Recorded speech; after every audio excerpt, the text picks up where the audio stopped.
मंडळी बरं झालं वातावरण पाहून घरी पळलं आम्ही, नाही तर वावरातून घरी सुद्धा येऊन दिलं नसतं पावसाने. बापरे इतका जोरात पाऊस चालू आहे आमची इथं. हे पा आता मी तिची भाजी न्यायची का शिकायला. हे पा पाऊस आज जरा पावसाचा अंदाज होता त्याच्यामुळे आज आम्ही गाय काय ओपन गोठ्यात सोडल्या नव्हत्या, इकडेच ठेवल्या होत्या. हा पोत घेऊन आतमध्ये ते. हे पा बाबा बाबा बाबा बाबा ये पा वावरत पाऊस वार. काही मंडळींचे कांदे काढायचे चालू आहे. कसे हाले आता या पावसाना. काहींचे कांदे लागवड चालू आहे, काहींचे काढायचे चालू आहे. हे पा पाऊस पाऊस नाही पाऊस नाही पाऊस नाही मोकार पाऊस.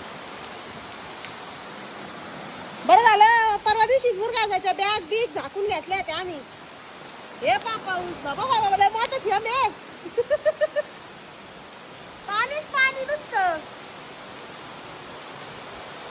दारा खिडक्या लावून घेतलेले मस्त पैकी. आता पाऊस उघडायची वाट पाहिजे. आता वाटत नाही भाजी घेऊन जाता येईल म्हणून विकायला. डोंगर दिसत होता इतका वेळ, आता डोंगर सुद्धा दिसत नाही. इथं कशा चमकत आहे पावसाचा आवाज. डोंगर तर पार झाकला, इथलं पार जवळचे झाड दिसा ना. आता तुफान पाऊस आलाय तुफान. बापरे हे पा इकडं चालू आहे पोते बी त्यात मध्ये हलवायचं काम. हळू हळू लय पाऊस आलाय आज. वातावरणच लय डेंजर होतं. अंधार तर असा पडलाय जसे संध्याकाळ झालेली आहे. पाऊ आता उघडला तर आहे, नाही त्या भाजी घरीच. बाबा बाबा बाबा बाबा